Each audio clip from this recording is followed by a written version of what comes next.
आज हम पढ़ने वाले हैं nephrotic syndrome. Nephrotic syndrome is a kidney disorder that occur when the kidney are damaged and leak too much protein into the urine. Urine में से too much protein निकलेगा। It is a more commonly between 2 to 6 year of boys. Okay, it is disorder of characterized by alterations in permeability of glomerular capillaries which lead to massive proteinuria, hypoalbuminemia, edema and hyperlipidemia। Okay, इस disorder में क्या हो जाएगा, glomerular की permeability में alteration आ जाता है जिसके कारण प्रोटीनयूरिया, हाइपोएल्बुमिया और एडिमा लिपिडीमिया में देखने को मिलता है। ओके, अब हम पढ़ेंगे पैथोफिजियोलॉजी। पैथोफिजियोलॉजी में क्या है, नॉर्मल जो किडनी होती है filter blood through capillaries called glomeruli. This glomeruli normally prevent large molecules such as protein from passing into the urine. Normally glomeruli की कैपिलरी से ब्लड फिल्टर होता है और प्रिवेंट करता है लार्ज मॉलिक्यूल्स को passing on urine. Okay, second step आता है in nephrotic syndrome the glomerular become damage which compromise the filtering mechanism. This allow protein, especially albumin, to leak out the urine proteinuria. Okay, glomerular damage होने के कारण यहाँ से क्या leak होने लग जाएगा, एल्बुमिन प्रोटीन्स, प्रोटीनयूरिया हो जाएगा। थर्ड स्टेप आता है कि हाइपो एल्बुमिया। हाइपो मतलब कम होना, albumin maintain oncotic pressure which keep fluid with blood vessels. Hypo albuminia होने के कारण मेंटेन करता है ऑन्कोटिक प्रेशर को, keep fluid with blood vessels. Okay, without sufficient albumin fluid leak into tissue causing oedemas. Okay, बिना sufficient albumin के leak हो जाएगा जिससे कि एडिमा कॉज हो जाएगा।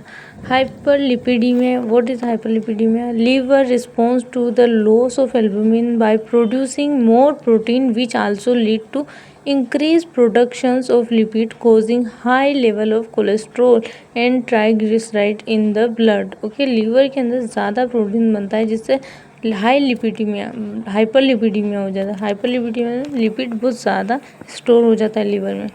अब इसकी कोज एंड टाइप्स की बात करते हैं। नेफ्रोटिक सिंड्रोम्स के क्या कोजेस होंगे? First one is a primary idiopathic nephrotic syndromes occur due to the problem in kidney. ये किडनी में प्रॉब्लम अगर होती है। Themselves glomeruli obtain without a known cause, बिना किसी कोज के ये ग्लोमेरुलाई में अकर होती है। ओके, सेकेंड है minimal changes disease. Minimal changes disease most commonly cause of nephrotic syndrome in children. Children में मोस्ट कॉमन सीन होता है। In MCD minimal changes disease kidney look almost normal under the microscope under normal, but under a more powerful one small change in the glomeruli can be seen। Okay, छोटा सा change हमें glomeruli में दिखाई देगा। Symptoms हमें क्या दिखाई देंगे? Sudden swelling around the eyes के अराउंड में स्वेलिंग, मैसिव प्रोटीन यूरिया हमें दिखाई देगा। रिस्पॉन्स वेल टू स्टेरॉइड्स का रिस्पॉन्स दिखाई देगा। और सेकेंड है हमारा focal segmental glomerulosclerosis FSGS, scarring section of some glomerulus, कुछ ग्लोमेरुलस में स्कार हो जाएंगे। थर्ड है membranous nephropathy. What is a membranous nephropathy? तो thickening of glomeruli basement membrane, glomeruli basement membrane जो थिक हो जाएगी। The wall of tiny filtrate due to deposit हो जाएगा immune system proteins. This thinking making it harder for the kidneys to filter blood properties को filter करेगी। Second है secondary nephropathy syndromes, condition outside the kidney that damage the kidney such as. इसमें क्या हो जाएगा, outside the kidney damage, बाहर की side से किडनी डैमेज हो जाएगी जैसे कि कोई डिजीज़ हो जाती है उसके कारण। फर्स्ट है diabetes mellitus, leading cause of nephrotic syndrome damage kidney. Okay, diabetes mellitus के कारण आपकी किडनी क्या हो जाएगी, डैमेज हो जाएगी। सेकेंड है सिस्टमेटिक लूप्स एरिथ्रोमेटस SLE।